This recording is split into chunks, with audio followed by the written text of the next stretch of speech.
Here are 5 important tips on how to get faster at solving the white cross using the CFOP method.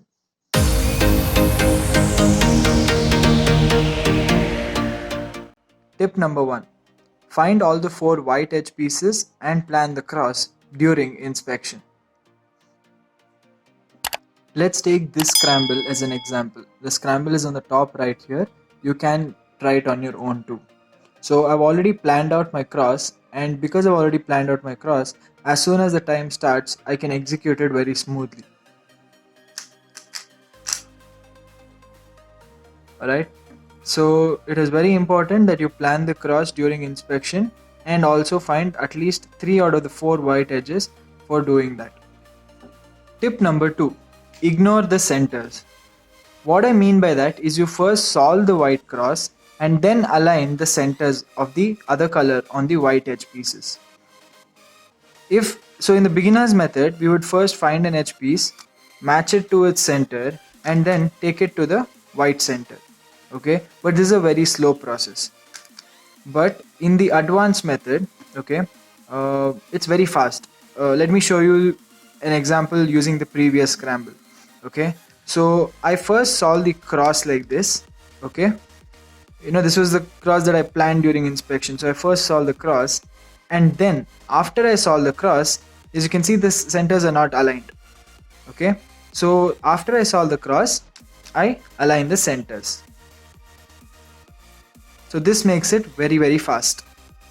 Tip number 3. Use one piece to solve another.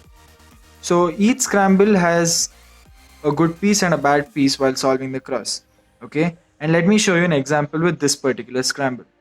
So this is a good piece. This edge piece is a good piece because it's already solved.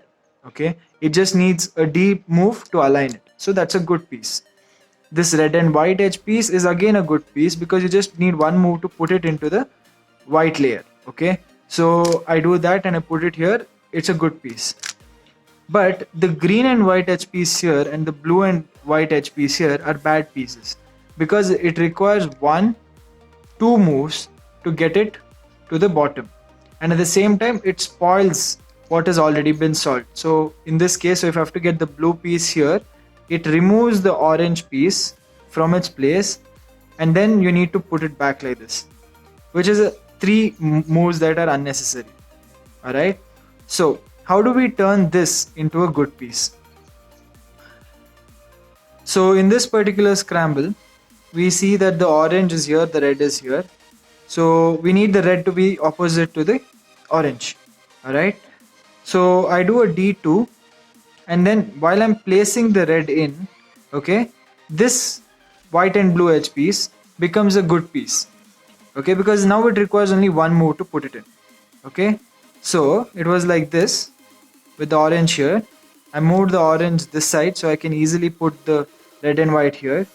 Okay, I've kept the blue and white edge piece here, okay, on top of the red edge piece. So when I solve it, it comes into a position where I can easily put it in. Okay, so when I put it in like this, it is in the right color scheme. So if I just do that, you can see orange, blue and red in the right place. Okay, but you can do one more thing. So we can solve all the 4 pieces at the same time. So once I take this here, do the red, while I'm doing the blue, I get the green piece here, so that I turn that green bad piece into a good piece. So I move this here. When I'm moving this down, this comes here, which is in a good place. I do a D move, put that in, so I solve the cross, and then a D2 to align the centers. Let me show you this same scramble a little faster. It will look something like this. The 4th tip is knowing your color scheme. Okay, so it's very important that you know which color places where in terms of one particular color. So I practice either with the white as the bottom or the yellow as the bottom. Okay, so I know that when the white is on the bottom, the yellow is always on the top, and when I have the blue facing me with the white bottom, in clockwise direction the colors go like this: blue, orange, green and then red. Okay, it is very important to know this because when you make the cross, you need to make it with this particular color scheme. Okay, So let me just show you an example. So let's take this scramble as an example. If I were to solve the cross for this scramble without knowing the color scheme, it would look something like this.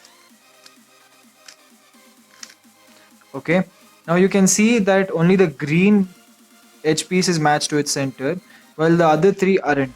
Okay, and if I had to correct this one, I have to do 2, 3, 4, 5, 6, 7, 8, and 9, 10, 12 extra turns to get the centers matched. Okay, and let me show it to you when I pay heed to the color scheme. The fifth and final tip is to practice. The white cross is not like the other layers, there aren't set algorithms to solve it. Each time there is a different different cross solution, and you might not even come across the same cross solution two times in maybe like say 100 200 solves, and it is very important that you practice at least for half an hour a day. And if you have the time, do it for an hour and a half. I personally do it for an hour and a half, and do practice solves. Do it without a timer, do it with a timer. Use 15 seconds inspection time. Sometimes don't use inspection time, just inspect it indefinitely as much as you want, and then solve the cube. It's just you need to practice as much as you can. And one bonus tip is to watch example solves of other cubers. People like JPerm, Felix Zemdegs, Max Park, all of them have example solves, and looking at their white cross solutions and learning from them is very important. Especially when you have to get faster, it's important that you look at faster people and learn from them. So make sure you watch example solves. A few of the links for other cubers example solves are in the description. Make sure you watch them and learn from them. Don't just watch them just because you have to, because that's not going to help. Learn from them, and sure enough, in time you're going to get faster at doing the white cross. Thank you so much for watching, guys. I hope this video has helped you get faster in doing the white cross. If you're new to the channel, hit that subscribe button and turn post notifications on so you do not miss out on any of the new videos that I will be posting. I'll see you guys in my next video.